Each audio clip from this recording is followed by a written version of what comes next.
अण्णाजी साठे आता करावी लागेल मला खऱ्या नाटकाला सुरुवात. अण्णाजी पाटील, तुला आठवते लग्नाच्या अगोदर तू माझ्या घरी आला होतास आणि आणि माझे केस धरून खूप मार मारला होतास ना. हा, खूप मार मारला होतास ना. पण बघ बघ, ही शिला त्या माराचा बदला घेणार आहे, बदला. आणि हो, आज आज मी सुरुवात करणार आहे खरी डावाला. कारण मी म्हटलं होतं ना तुला, मी म्हटलं होतं ना की सून म्हणून तुझ्या घरात प्रवेश करणार आहे म्हणून.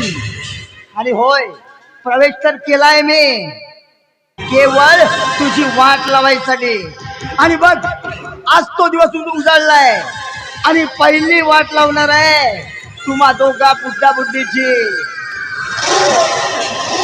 अण्णाजी साठे, आणि एकदा का तुमची वाट लावली ना तर मग मग त्या दोन बहीण भावांची कधीही वाट लावू शकते मी, अगदी कधीही. कारण त्यानंतर मला कुणाचीही पर्वा नाही, अगदी कुणाची नाही.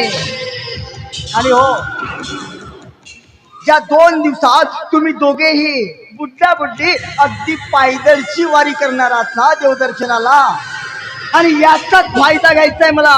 आणि एकदा का तुम्ही देवदर्शनाला निघून गेलात ना तर मग त्या 2 बहीण भावांना तसं घराच्या बाहेर काढते ना मी, ते बघतच राहा. अरे शिला म्हणतात मला, शिला. आणि शिला म्हणजे एक जहरीली नागिन आहे, नागिन.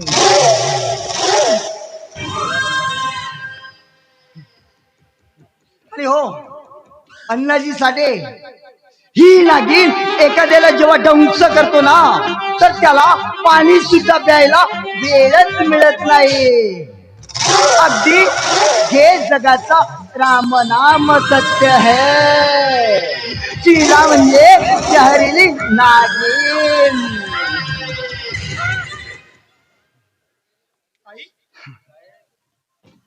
काय म्हणजे?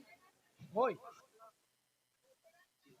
पण दादा तू असं अचानक इथे काय अगं ताई, हा. अगं तुझं कसं काय चाललंय ते मला सांग पहिले. हे दादा, तू बघ ना, खरं सांगू तुला, हो आपलं जसं प्लॅनिंग ठरलं होतं ना, हो. बस त्याचीच एकेकाची वाट लावायची आता मला. आणि तू जसं आता मला विचारलं ना तू कशी आहे म्हणून, हो. मी तर एकदम मस्त आहे. पण तू कसं आहेस? अरे मी खूप सुंदर आहे, माझा विचार करू नकोस तू. आणि एकदम मजेत. खरंच ना? होय. पण दादा तू आमच्या घरी असं अचानक. अगं ज्या ठिकाणी माझी बहीण आहे त्या ठिकाणी माझे पाय नाही रोवतील तर मग जाणार तरी कुठे मी? अरे दादा, मला तसं म्हणायचं नव्हतं. मग पण आमच्या मामाजी सोबत तुझी पटत नाही ना. पटत नाही तो विरोध आहे ना, हो त्याच्यात काय मोठा विषय. आणि म्हणूनच तर मी या घरात पाऊल टाकलंय, लक्षात ठेव. दादा, पण तुझ्या बोलण्याचा अर्थ मी समजले नाही, सांग ना. अगं समजेल, अगं सर्व काही समजेल तुला. पण तुला एक सांगायला आलोय, हा.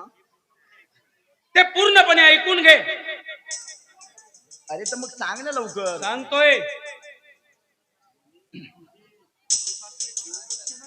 म्हणे तुझे सासू आणि सासरे देवदर्शनाला चालले, हो ना. आणि ते आणि तेही महिनाभरासाठी. हा, आणि पायदळची वारी करणार आहे. हो का? आणि याचाच तर फायदा घ्यायचा आहे मला. तर मी काय म्हणतो शिला, हा. तुला या घराची जर मालकीन व्हायचं असेल तर मी सांगतो ते मंत्र लक्षात ठेव.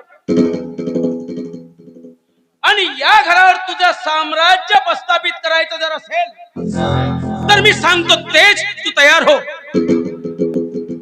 हे दादा, तू सांग ना.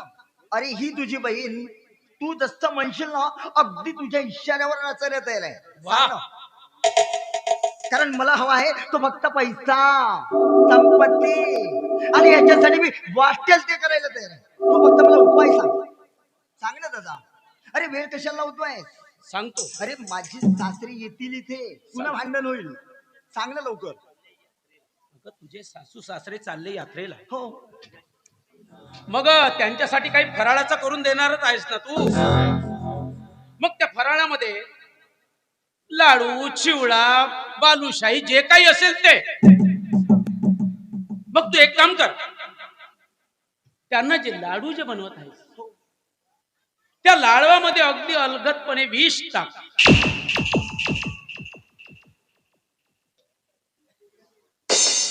आणि चिवड्यातही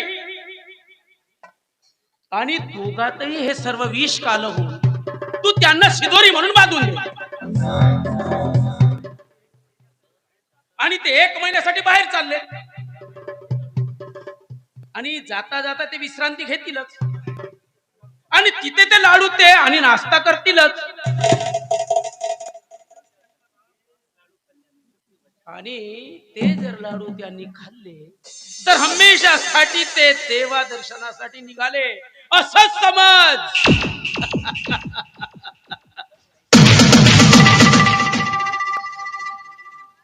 नंतर राहिल्या त्या दोघे. अगं त्यांना कसं काढायचं ते मी तुला अलगदपणे सांगतोय. बस तू माझी बहीण म्हणून तुला एवढं काम नक्कीच करावं लागेल. दादा तू सगळं म्हणतोय ते बरोबर आहे. अरे पण त्यांना त्यांना जहर टाकून मारणे हे कसं शक्य आहे हे मला मला कळत नाही दादा. अगं अशक्य गोष्टी शक्य करणे ही फक्त तुझ्याच हाती आहे, हे लक्षात ठेव. त्या घराचं मालकीण व्हायचंय तुला. हो पण कुणाला माहित झालं तर.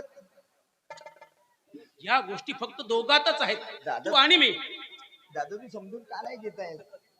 आणि तसं कधीच होणार नाही. आणि तसं जर झालं तर हा तुझा भाऊ अजूनही जिवंत आहे हे मात्र विसरू नकोस.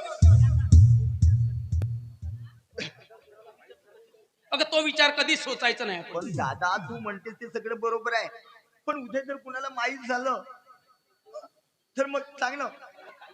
अगं काहीच होणार नाही, तू घाबरतेस कशाला. माझी बहीण आहे. दादा त्या विक्रमला जर माहित झालं तर विक्रम. अगं मी तुझ्या पाठीशी उभा आहे. दादा विक्रम मला जिवंत ठेवणार नाही त्याला माहित जर झालं तर. तो काहीही करणार नाही, त्याची चिंता तू अजिबात करू नकोस. त्या साल्यांचं